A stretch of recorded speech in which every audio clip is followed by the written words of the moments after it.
நான் இன்றைக்கி தக்காளி குருமா பண்ணுறதுக்கு தக்காளி எடுத்து வச்சுருக்கேன். 4 தக்காளி எடுத்து வச்சுருக்கேன். இது கையில் 3 தக்காளி தான் வச்சுக்கிறேன். ஆனால் 4 தக்காளி எடுத்து வச்சுருக்கேன். இது எப்படி செய்கிறதுன்னு பார்க்கலாம் வாங்க. கடாயை அடுப்பில் வச்சுருக்கேன். சூடானதையும் எண்ணெய் ஊற்றியிருக்கேன்.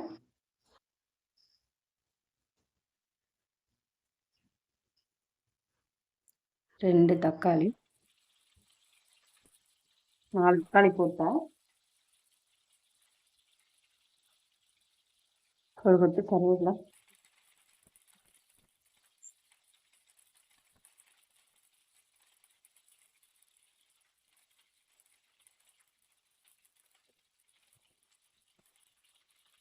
வெங்காயம், பெரிய வெங்காயம் நீள் வாக்கில் அரைஞ்சி வச்சுட்டேன். 6 சின்ன வெங்காயம், 6 பெரிய வெங்காயம்,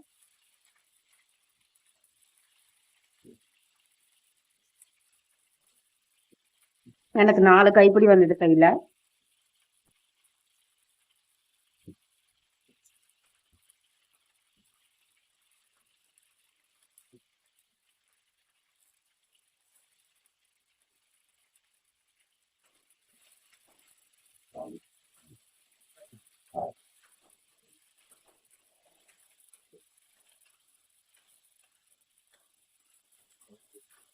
நல்லா வணங்கட்டும்.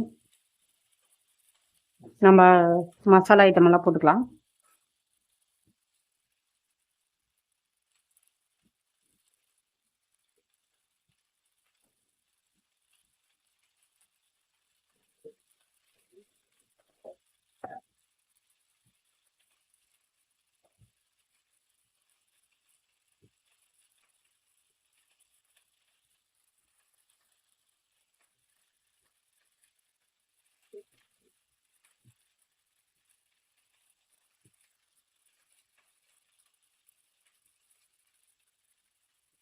சின்ன துண்டு பட்டை, 2 கிராம்பு,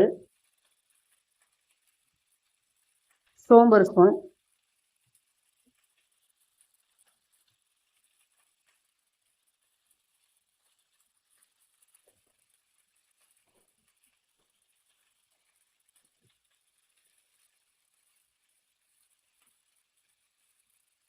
சீரகம் 1 ஸ்பூனு,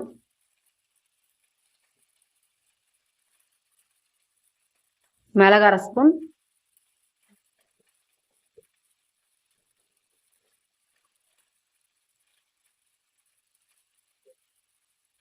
கொத்தமல்லி 1/2 ஸ்பூன்,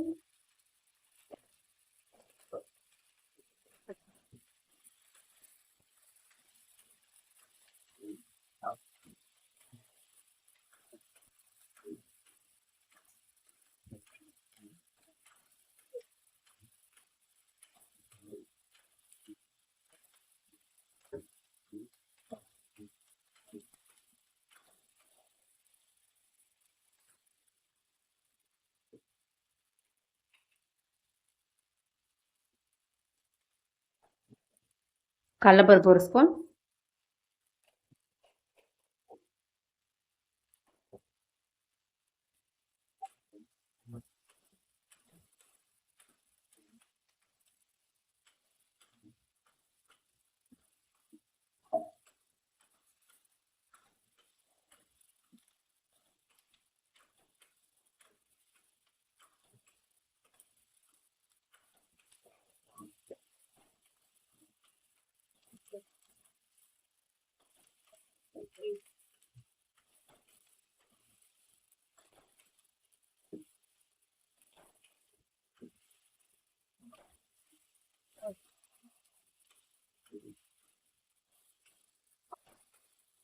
நான் கால்வாசி மட்டும் 80% வணங்கிருச்சு. இன்னும் ஒரு 20% மட்டும் வணங்கணும்.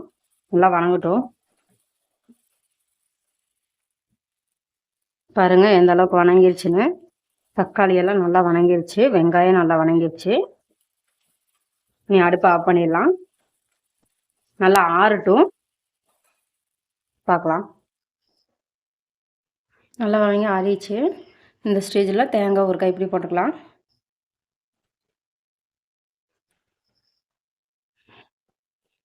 மிளகா போடல, நீங்கள் வர மிளகா போட்டாலும் சரி, பச்சை மிளகா போட்டாலும் சரி, டேஸ்ட்டு நல்லாயிருக்கும். 2 ஸ்பூன் வரமிளகா பொடி. மிளகா பொடி போடுறதுனால நான் அடுப்பு ஆஃப் பண்ணதுக்கப்புறம் நான் போடுறேன்.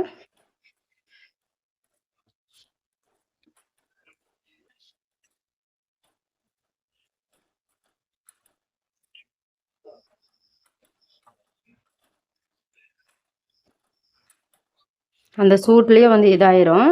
ஏன்னா நம்ம முதல்ல போட்டோம்னா கரிஞ்சு போயிடும் எல்லாமே. குழம்பு டேஸ்ட்டாக இருக்காது. அதனால் இப்போ லாஸ்ட்டாக போடுறேன்.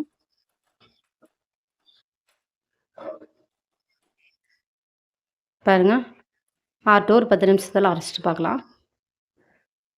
ஆறிச்சு. உடனே நம்ம அரைச்சிட்டு வந்துடலாம். நான் மிக்ஸி ஜார் எடுத்திருக்கேன். அதில் நான் போட்டுக்கிறேன். தண்ணி விடாமல் அரைச்சிட்டு அதுக்கப்புறம் பல்ஸில் அடிச்சுட்டு அதுக்கப்புறம் வந்து தண்ணி வேணுங்கிற அளவுக்கு ஊற்றி அரைச்சிக்கோங்க. மேக்ஸிமம் தண்ணி தேவையில்லை. ஏன்னா நம்ம வெங்காயம் தக்காளி அதிகமாக போட்டிருக்கறதுனால தண்ணி அதிகமாக பிடிக்காது.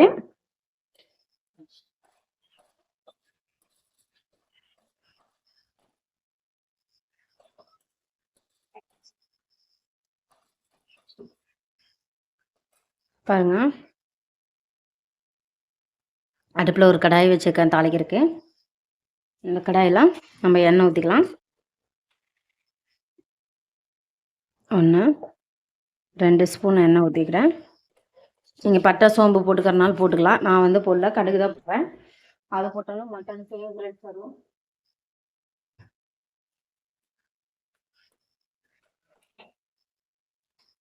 கடுகு உளுந்து 1 ஸ்பூன்.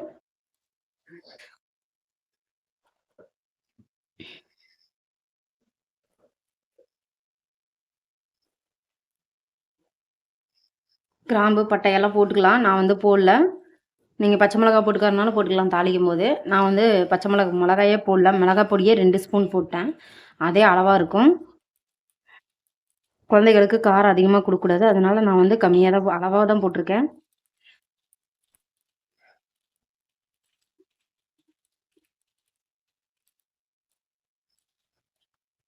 கடுகு பொரிஞ்சதும் ஒரு சின்ன வெங்காயம் மீடியம் சைஸில் இருக்கிறத பெரிய வெங்காயம் அதை வந்து சின்ன சின்னதாக நறுக்கி வச்சுக்க அதை போட்டுடலாம். கடுகு பொரிஞ்சிடுச்சு.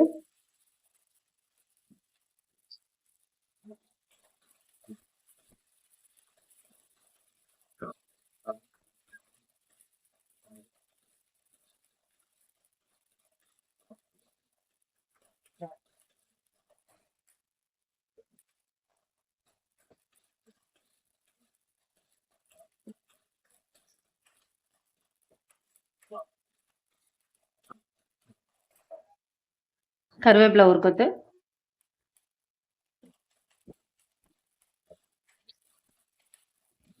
நான் தக்காளி 4 தக்காளி போட்டு வணக்கி அது குருமா பண்ணுறதுனால தக்காளி குருமா பண்ணுறதுனால இப்போ நான் என்ன பண்ணிக்கிறேன்னா ஒரே ஒரு தக்காளி மட்டும் நீள் வாக்கில் அரிஞ்சு வச்சுருக்கேன்.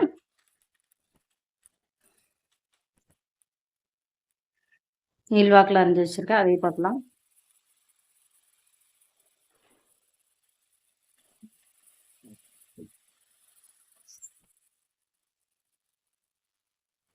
அடுப்பை சிம்மில் வச்சுருக்கேன்.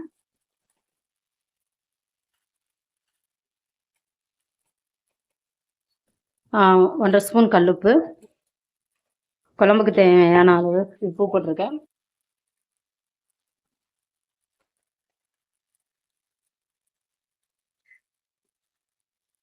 ஒரு ஸ்பூன் மஞ்சத்தூள்,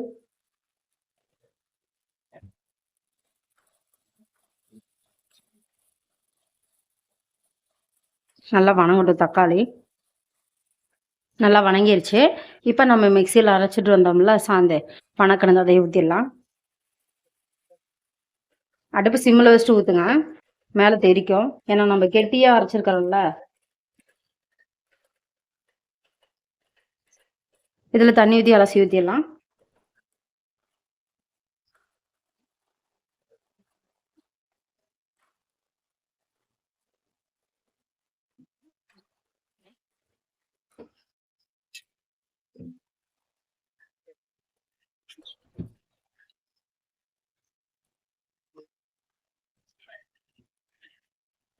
எப்பவுமே மிக்சியில் வந்து அரைச்ச உடனேயே அப்படியே சூடாக ஊற்றிடக்கூடாது. குழம்பு சீக்கிரம் கெட்டு போயிடும், சளிச்சு போயிடும்.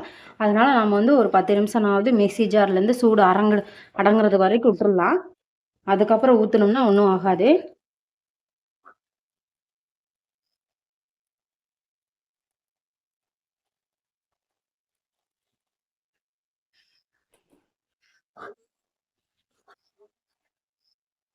இப்போ வேணால் மீடியம் ஃப்ளேமில் வச்சிடலாம். நம்ம கடலப்பருப்பு போட்டிருக்கறனால நல்லா கெட்டிப்படும்.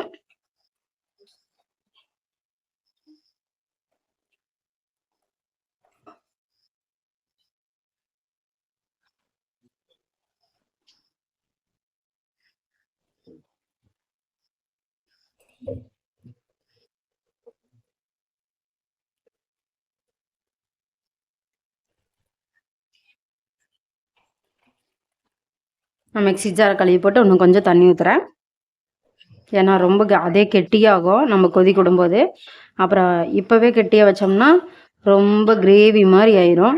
இட்லிக்கு சாப்பாட்டுக்கெல்லாம் பார்த்தா கிரேவி மாதிரி இருந்தால் கொஞ்சம் நல்லா இருக்காது. பாருங்க இந்த அளவுக்கு இருக்குது. இந்த அளவுக்கு திக்னஸாக இருக்குது. நம்ம இன்னும் கொதி விடும்போது இன்னும் திக்னஸ் ஆகும். அப்புறம் நம்ம இறக்குனதுக்கப்புறம் சூடு ஆற ஆற ரொம்ப கெட்டிப்படும். அதனால் வந்து நான் தண்ணி கொஞ்சம் அதிகமாக ஊற்றி நல்லா கொதி விட போகிறேன். உப்பு இதெல்லாம் பிடிக்கட்டும். நல்லா கொதி விட்டு பார்க்கலாம். குழம்பு நல்லா கொதிது. இதில் உப்பு கரை செக் பண்ணிக்கோங்க. நான் போட்ட கல் உப்பு எனக்கு அளவாக இருக்கும்.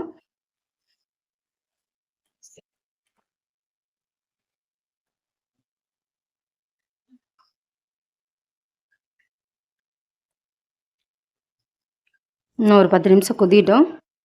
அந்த பச்சை வாசனையெல்லாம் போகட்டும். தேங்காய் போட்டிருக்கிறோம்னால அந்த பச்சை வாசனையெல்லாம் போகட்டும். குழம்பு நல்லா கொதிது பாருங்கள்.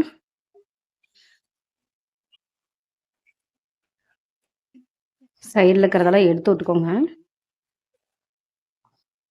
பாருங்கள் எந்த அளவுக்கு திக்னஸ் வந்துருச்சுன்னு. பாருங்கள் இன்னும் திக்னஸ் ஆயிரும். எனக்கு போதும். உங்களுக்கு வேணும்னா இன்னும் திக்னஸ் வேணும்னா இது பண்ணிக்கோங்க. நான் ஆற ஆற ரொம்ப கெட்டிப்படும், கிரேவி மாதிரி ஆயிரும். அதனால் எனக்கு இது போதும். நான் அடுப்பு ஆஃப் பண்ணுறேன். இது மாதிரி தக்காளி குழம்பு எப்படி பண்ணுறதுன்னு பண்ணி பார்த்துட்டு, தக்காளி குருமா செஞ்சு பார்த்துட்டு எப்படி இருக்குதுன்னு சொல்லி லைக் பண்ணுங்கள், ஷேர் பண்ணுங்கள், சப்ஸ்கிரைப் பண்ணுங்கள். கூடவே இருக்கிற பெல் பட்டனை கிளிக் பண்ணுங்கள்.